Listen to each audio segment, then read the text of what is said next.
right, maggots. Drop and give me 50. Eyes front, turn shut. It's time to talk leadership styles. Episode 74, Two Chaps, Many Cultures.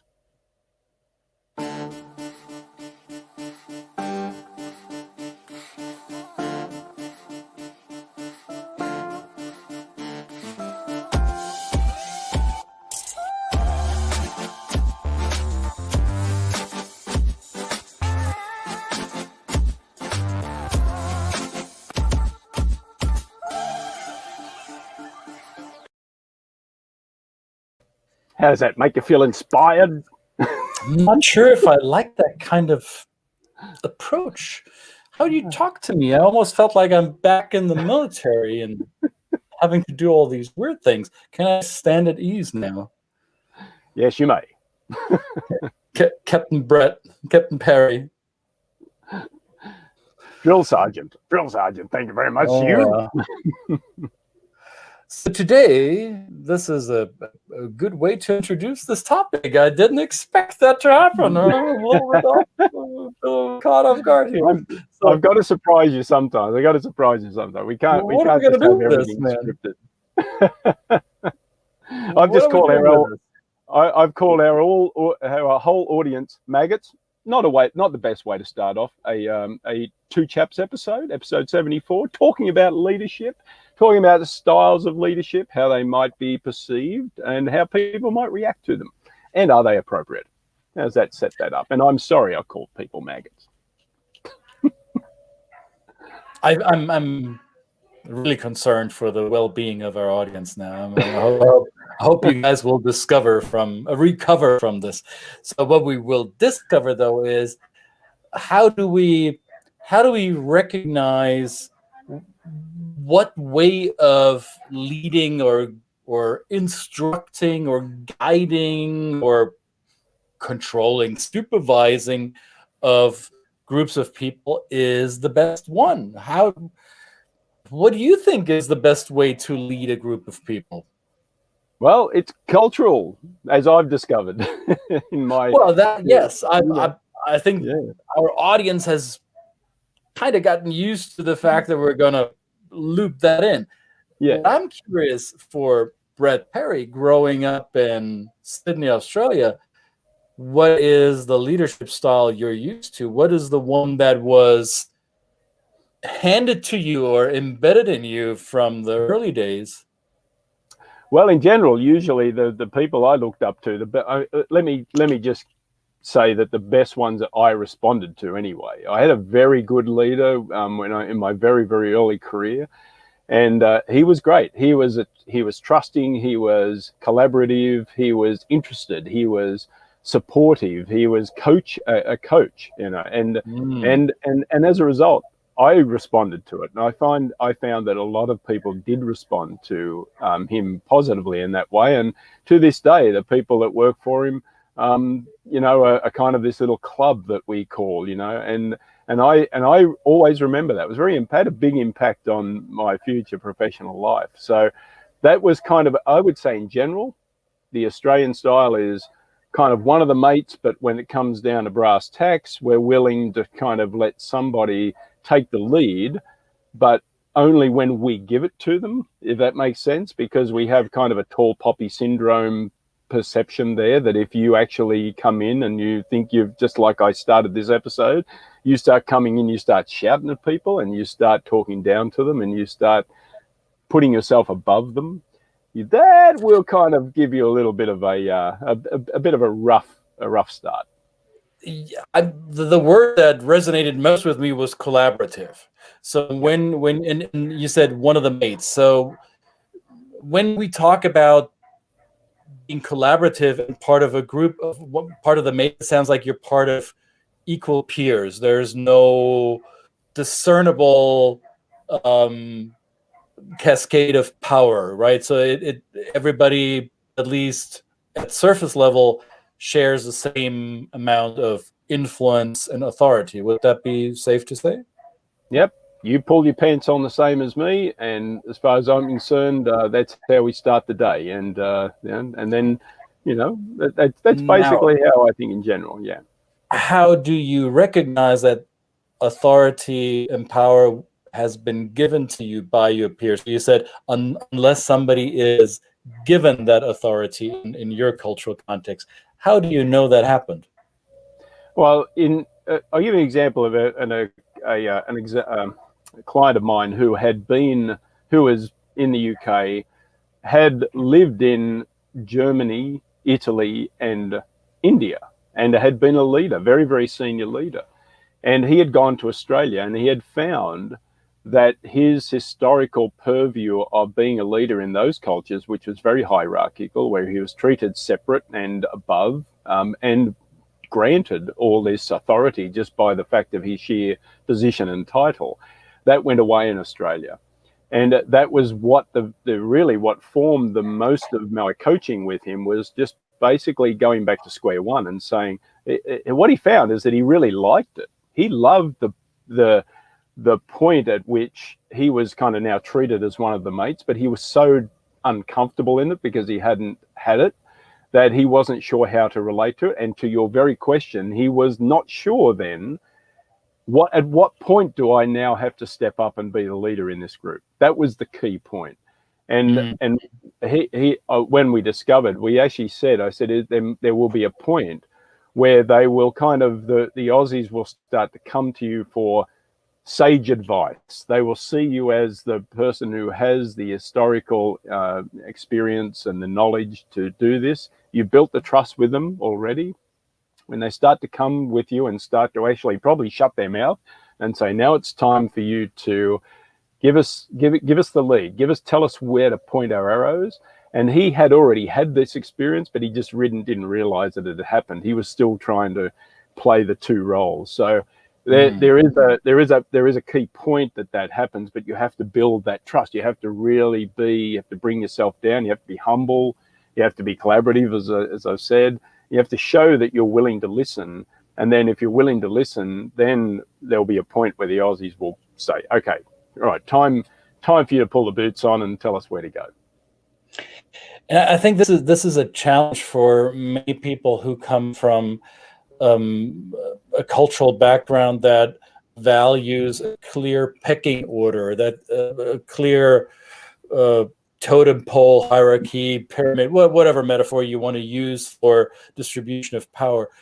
For people who come from a society where as you're part of this group, as you're part of a society, it is inherently understood who has authority and who doesn't, and who can grant it to others, or how do you ascend, how do you earn more power and influence, more authority.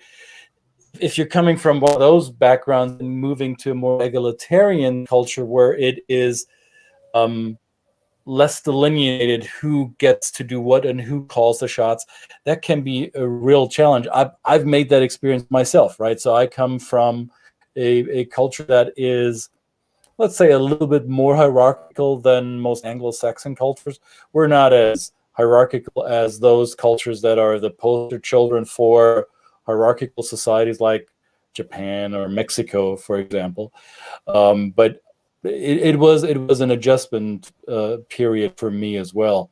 And I mean, I'm as Brett and I have always made clear in the way we present this information, we want to be very conscious of when we talk about nationalities being a certain way. No Australian is alike, and no German, American, Japanese, Mexican, wherever you're from, is a stereotypical person from that country. There's always variances within those cultures in terms of behavior. However, we can distill certain leadership styles as prototypical. That's how we phrased it in the show notes for this episode. And when we look at prototypes, let's look at the Aussie prototype here. We have an image prepared for you, just for you. Brett says here, and I'm going to take out that scrolling banner at the bottom because it says here, being one of the mates. What does that mean? You're sitting around a table, it's a round table, and there's people symbolized by circles. However, I see the circles don't all have the same size. So does this illustrate what you just said? Yeah, absolutely. peers, but then there is some of us are bigger than others. How would Yeah, you describe that? it is, yeah, and so this kind of would say in just a typical office setting that if you have your door open, people are going to see the door open, and they might be strolling by with their cup of tea and biscuit, and they might just pop in and say, "Hey, yeah, how you going? You know, like what's going on? Can we have a chat about?" And I thought about something else, and there's this kind of like really open relationship that you have with a boss, and maybe even the boss's boss. You know, you're able to, if your boss is absent, then you go to you see the next person up in the hierarchy, and you call into their office. And there's certainly people with bigger titles and responsibilities and commitments, but you know, pretty much everyone is accessible. And I would go back, you know, you talked about egalitarianism and status. I would also say that I've had many clients say that if they come across a boss, if they come from a hierarchical leadership style structure like they've been used to, and they are confronted by a boss who has an open door policy and invite and is rather friendly with them and congenial and this kind of thing, that also triggers their risk profile, right? If they because they might be more along the certainty, that hierarchy that they're used to gives them certainty. It knows who's who in the zoo, right? They know who to go to, who it's appropriate. And then when they're faced with somebody that says, you know, if I'm not here, just go to the next guy up, he'll help you too, and then they freeze because that's outside of their comfort zone. Right. Now let's look at the comparison to Germany here, where it says here hierarchy plus consensus. So how I experience it, I'm going to move outside of that a little bit because I can still talk while looking at this. This is awesome. Hello. So how I interpret it for myself is there's a clear chain of command. It's clear who is who in the zoo, who is the nominal head of the group. However, the nominal head is very unlikely to make decisions without having reached a broad consensus within the group. Even though my dot might be that little orange tiny dot on the bottom of this chain of command, my voice will still be heard, and I'm part of this team for a reason, because I have a certain skill set or expertise that makes me valuable to the group. So even though that yellow big ball on top may have the authority to overrule me, they will still listen to me and try to include me in the decision-making process. So consensus building is important. However, it's also clear that there is a tiebreaker or a final decision maker who's leading this group. So this is a leadership concept that requires a leader to be engaged and engaging with everybody on the team and solicit everybody's input and then weigh that accordingly and be basically the sorter of information. So how important is this piece? How important is that piece? Okay, let me put that together, make a nice puzzle, and present the final picture to the team and say, hey, is everybody on board with this? And if it's a, I don't know, 55 to 45, yay or nay, then that may not be enough for a German leader. They may seek to build a broader consensus. I would say, in my experience, rule of thumb is find a 2/3, 1/3 consensus base, at least, if not more, because then that would bring everybody, or as many people as I need as a leader to be risk comfortable enough to move forward with that decision. Now, as we compare this with leadership styles here in the US, which I think are in a way fascinating, because I always thought that US leadership style is very egalitarian and yet also decisive. You see here, egalitarian, really? That looks like a little bit of a triangle. That looks a little bit like actually 3 pyramids inverted into each other, right? So you have a cascade of power and authority. And yet it's here structured individualism. I think this is a concept that took me a while to come to terms with as somebody from outside of the US, that there are individuals with their individual goals and decision-making powers. However, they will yield power to a nominal superior, nominal authority that is ranking higher than them.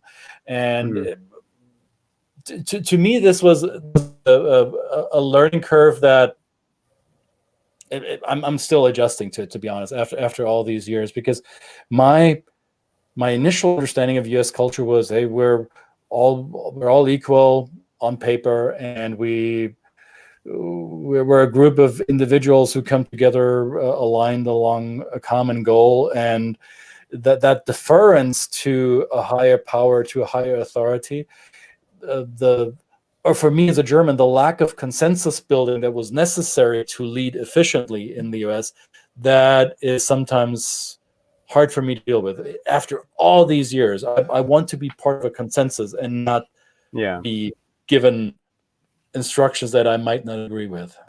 Yeah, and I think some of that goes to the US style, speaks to the kind of the monochronic type of style of even the siloing and the focus on the job description. So the power yielding looks like power yielding, but it's basically saying, well, it's actually not my job anyway. Like, there is a person who is in a higher position that has this job, and if this is my monochronic thinking, that I don't want to, it's not that it doesn't leave room for creative thinking, but I don't want to step out of my bounds, step out of my lane, when there's somebody who is paid and given that power to do that.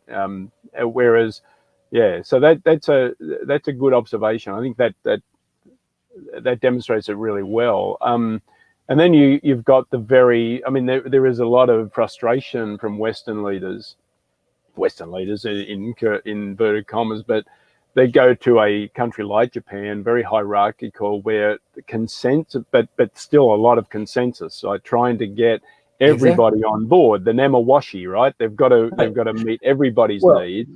And let me bring this up. This will illustrate it, and I will remove that scrolling banner on the bottom there. So hierarchy, yes. Consensus, also yes. So you look at where Japan is on this, right? So very hierarchical, also very consensual. And look where Germany is in that perspective. So you see Germany not quite as hierarchical, not quite as consensus driven, however, trending in the Japanese direction, so to say. Right. And compare that to the US or to Australia, much more egalitarian and also more top down, right? So the top down, I think, is what cultures in that lower right quadrant might struggle with. Right. I think so. And again, just to get back to your valid point before, we're talking about countries here only because it's the construct in which we work, but every country has its leaders that display these traits. And so using, this might come even from their cultural heritage, how often do we come across somebody who has a German family heritage and they display very, very German styles, but then maybe not, so it is fluid. It's never absolute, but there is a starting point in all the work we do. The culture is a starting point to perhaps to begin to understand how, as a leader, you might want to approach an international assignment, moving to another country, or at least even if you're leading and taking ownership of the responsibility of operations in different countries, how you're going to manage leaders and how your message might be perceived as it goes down the ladder, right? Yeah. Quite relevant. So I pulled up this image so people still see our face and see that graph. So just to, in full disclosure, the purple images that you saw earlier, those were from Richard D. Lewis's work, a British linguist who looks at national culture comparisons through the lens of language.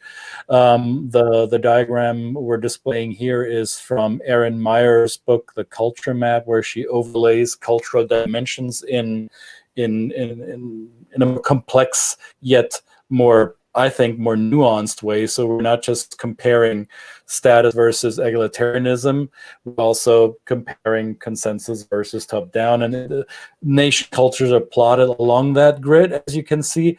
And again, careful how much absoluteness you want to ascribe to the concept of nation culture. Be mindful that there's variance in this. But you can see groups, right? You can see the egalitarian consensual quadrant, which is home to a lot of the European, Nordic, Scandinavian cultures. You can see the top-down egalitarian quadrant that is home to a lot of the Anglo-Saxon cultures. You see the hierarchical top-down more in Asia, South America, and I would also say sub-Saharan, well, Africa in general, Middle East would fall into that corner mostly. And then I think the quadrant with hierarchical and consensual, that is probably the least inhabited one of these quadrants. And I personally don't have experience with cultures outside of the three ones that you see pictured here that would fall into that area. Maybe Korea, to a certain degree, might fall into that pocket as well. I'm not so sure about that, though. So I think these visualizations help us at least approximate these abstract concepts a little bit. I don't think any of these models claim to be the absolute truth of this. Right. A model that I like to use often when we talk about leadership prototypes is the comparison model of two team sports. I know Brett has another one that he'll share in a second. Mine compares football, American football, with the other football that's actually played with a ball and the feet. So soccer in the United States. So this is comparing two prototypes, and you're also seeing two players that are well known in their respective field, and they both have the number 25 on their shirts.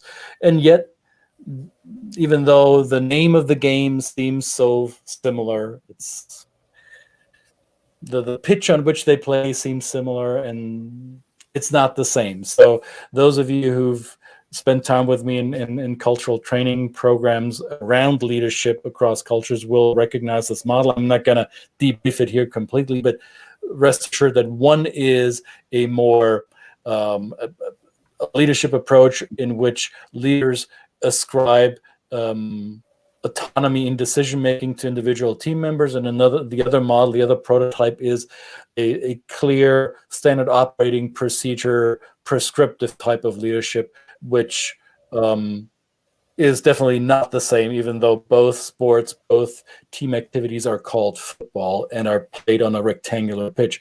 They're not the same, and we use that as a explain a metaphor in the workshops that I lead. So what's your model, Brett? What sports are you using to describe it? Well, I just use the same sport, and it is the difference internally in the game of cricket. And when I first thought of this, I thought, well, it's a bit bold of me to prescribe a difference in leadership styles in a country that I've never lived in, but I know the sport deeply. So my observation of two different captaincy styles in the Indian cricket team, that a few years back, a gentleman by the name of MS Dhoni, a Southern Indian, very kind of low-key, highly accomplished, and very good at his craft, but he was the leader. And the Indian team did well. They were quite good, very accomplished, had great success. He certainly had personal success.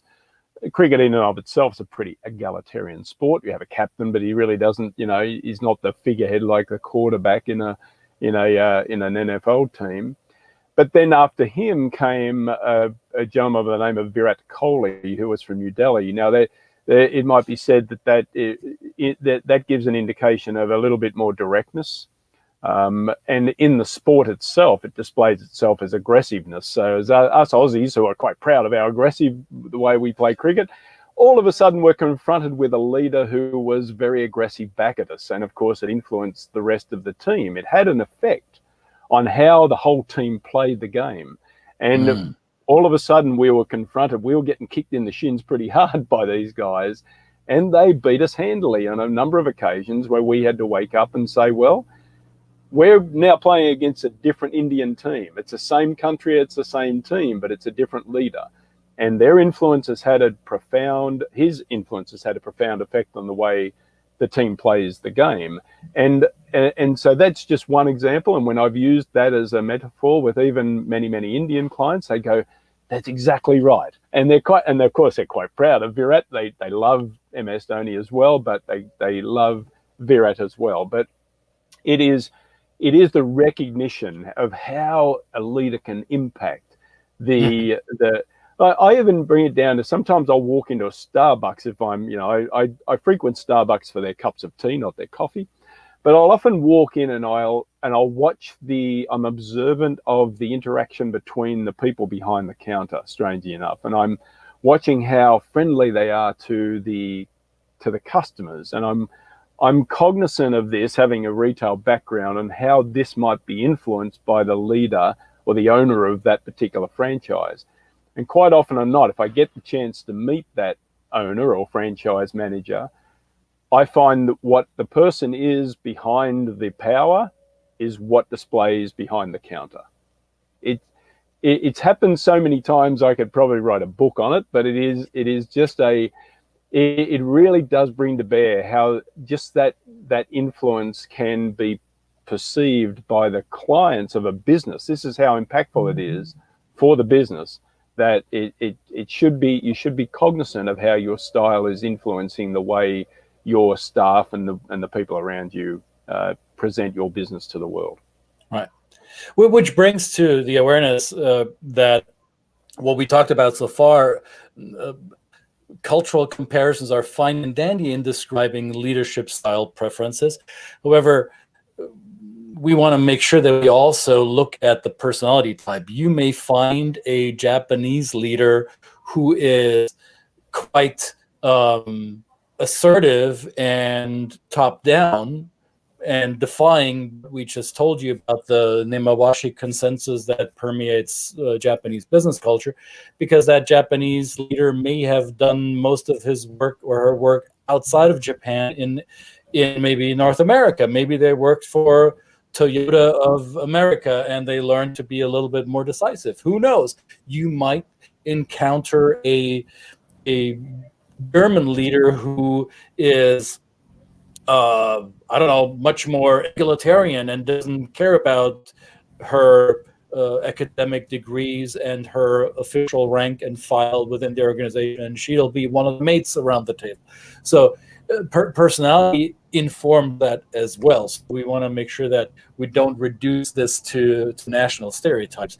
Now, it takes an observing eye. It takes a culturally savvy individual to recognize which leadership style will work best with your team. And I've had this so many times with our clients that when we talk about all these prototypes and these models, they come to the conclusion for themselves that they need to be able to flexibly morph into different leadership models depending on who in their organization they're dealing with. They might become a much more football quarterback type leader with a certain part of their workforce and become more of a center back soccer player with another portion of their team, and they need to have the agility and flexibility to adjust to whatever is thrown at them. So there is not one size that fits all, right? And having that ability is critical. Yep, absolutely. Be willing to wear 2 pairs of shoes. That's fun too. Yeah, and that'll make you stand out. Match. And socks that don't match. That's right. Yeah. Absolutely. Why not? By the way, I want to bring the full disclosure home here. Since I mentioned the books, right? So this is Richard Lewis. So if you ever come across him, lots of thick stuff here. Find it. You may not agree with everything because I don't, but some of that stuff is really good. And the one is Eric Meyer's The Culture Map. So go study, read up. And if you already read it, or if you don't want to read it, just call Brett. Just call me. We're here. Yeah. We do this for a living. We'll read it to you over the phone, audiobook style.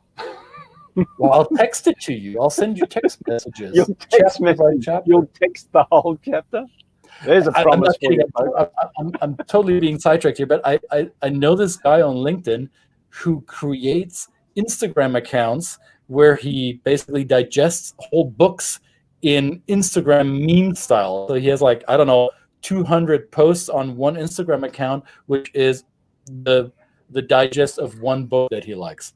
Interesting concept.